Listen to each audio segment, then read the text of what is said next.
Il suffit d'analyser la Constitution pour constater que c'est de la compétence du Parlement et que ce n'est pas de la compétence du président de la République. Bien, malheureusement, c'est M. François Hollande avec ses conseillers juridiques qui manifestement ne connaissent rien, n'a pas grand-chose. M. François Hollande a décidé lui-même tout seul de suspendre temporairement l'application de la Convention européenne des droits de l'homme. Eh bien, je regrette, mais aucun article de la Constitution ne lui confère ce pouvoir. Il s'agit d'une violation caractérisée de la Constitution. Il s'agit, on peut même en parler, d'un coup d'État.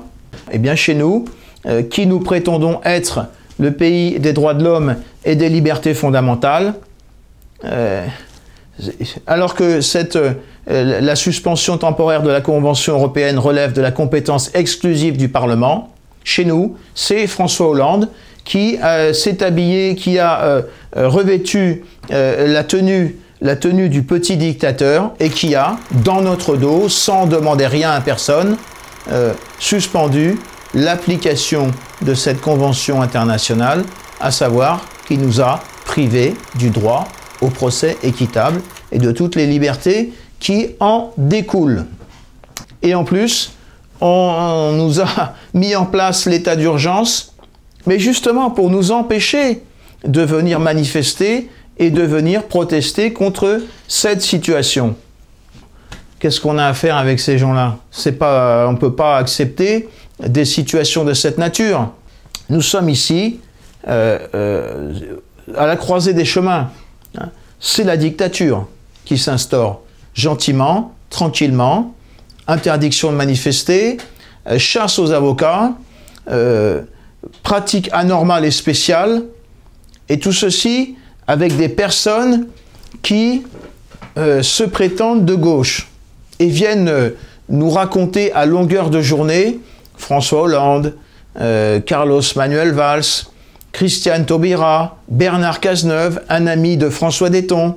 Toutes ces personnes nous expliquent à longueur de journée que nous avons des droits de l'homme, que nous avons des libertés, mais tout ceci, chacun a compris que ça n'existe plus. Cela n'existe plus parce que ces personnes nous ont spoliés de nos droits. Alors, comment sortir d'une situation de cette nature? Eh bien, il faut que chacun comprenne la gravité de la situation. Nous sommes, vous savez, à partir du moment où on vient déroger au principe du procès équitable, chacun n'a pas besoin d'avoir passé 5 ou 10 ans à la faculté de droit et d'avoir 25 ans dans la profession de magistrat pour comprendre qu'un procès qui n'est pas équitable, c'est un procès irrégulier et c'est donc tout de suite un procès truqué et une justice de type section spéciale. Lorsque cette loi sur les sections spéciales a été mise en place, c'était en gros la victoire ou la mort là. Un officier allemand, Blumenthal, a organisé un petit colloque et il a prononcé un discours sur le thème « Enfin, ces petits Français consentent à se débarrasser des principes traditionnels qui gouvernent la matière pénale. Définition des infractions, non-rétroactivité de la loi pénale, possibilité de faire un appel, possibilité de faire un pourvoi en cassation, effet suspensif des recours. » Eh bien aujourd'hui, François Hollande s'est engagé dans cette voie. Il a ouvert la boîte de Pandore qui engage notre pays dans une justice de type section spéciale. Eh bien aujourd'hui, on est en phase de démarrage d'une situation de cette nature. Avec une petite différence quand même par rapport à l'année 1941. C'est qu'en 1941, ils ont quand même eu le culot et l'audace de rédiger une loi pour mettre en place une justice, un système de justice de type section spéciale. Mais à la fin du mois d'août 1941, quand il s'est agi de réunir une première section spéciale au tribunal de Paris, mais aucun magistrat ne voulait siéger. Et ils ont eu bien du mal à trouver 5 personnes pour composer la formation de jugement. Aujourd'hui, il n'y a pas de loi, on n'a pas fait de loi, on est entré de plein pied dans ce système pourri, dans ce système d'exception.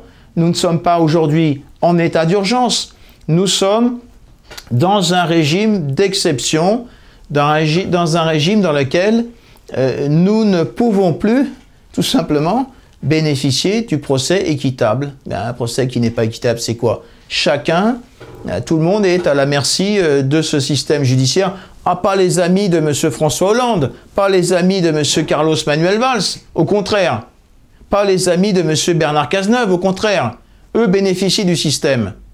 Et voilà le système dans lequel nous sommes, un système dans lequel s'institutionnalise une distinction entre des hommes et des sous-hommes. C'est un véritable système d'apartheid qui est en vigueur depuis le 25 novembre 2015. Pour nous, rien. Nous sommes rien dans ce pays. Ou plutôt, si, quand il s'agit de payer des impôts pour rembourser les dettes, là, on est très content de nous trouver. Mais quand il s'agit de nous faire un procès équitable et de nous donner nos droits, là, il n'y a rien pour nous. Aucun espoir. Et la situation ne va faire que s'aggraver. La situation ne va faire que se dégrader parce que lorsque l'on ouvre la boîte de Pandore, lorsque l'on entre, lorsque l'on franchit la ligne jaune, que l'on commence à organiser et à soutenir des procès irréguliers en matière pénale, alors il n'y a aucune possibilité de revenir en arrière et à chaque fois, la situation s'aggravera. C'est cela qu'il faut bien comprendre. Nous sommes aujourd'hui dans un pays qui s'est engagé sur une voie qui est celle de la dictature.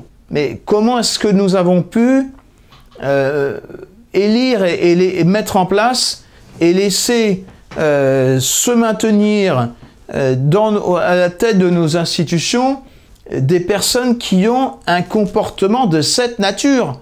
Mais dans quel pays ça existe? Dans quel pays le chef de l'État explique qu'il va falloir aller assassiner le chef de l'État de tel ou tel pays? Attendez, mais c'est une situation qui est sans retour. Qui est sans retour. Et aujourd'hui, tant que cette équipe sera en place, la situation ne fera que s'aggraver, ne fera que se dégrader. Ce sera systématiquement les moyens de l'État, la police, la justice, la gendarmerie et l'ensemble du système sera de plus en plus utilisé et mis en œuvre pour donner la chasse aux personnes qui ne sont pas d'accord avec ceux que nous avons mis en place pour servir nos intérêts. Et ces gens-là aujourd'hui, ils ne sont plus là pour servir nos intérêts, ils se sont installés à leur propre compte dans nos institutions, dans nos palais. Eh bien, il va falloir, et tôt ou tard, pour en terminer, tôt ou tard, les mauvais jours finiront. D'ici là, Carole Gessler, il faut aller voter. Cette manifestation républicaine pour la démocratie, allez voter, exercer ce droit qu'est le droit de vote, rassembler, et notamment autour des candidats, de tous les candidats du Parti socialiste et de la gauche, parce qu'ils incarnent à la fois l'ordre républicain et la justice, et dimanche soir, assumer ses responsabilités, et bien sûr, nous les prendrons pleinement. Rappeler les valeurs, c'est important, surtout après ce que nous venons de connaître. Moi, je trouve que d'ailleurs, dans le débat politique, on nous explique que les valeurs, ce n'est pas l'essentiel, et qu'il faut uniquement répondre sur le chômage ou sur l'insécurité. C'est vrai. C'est le combat pour les valeurs républicaines.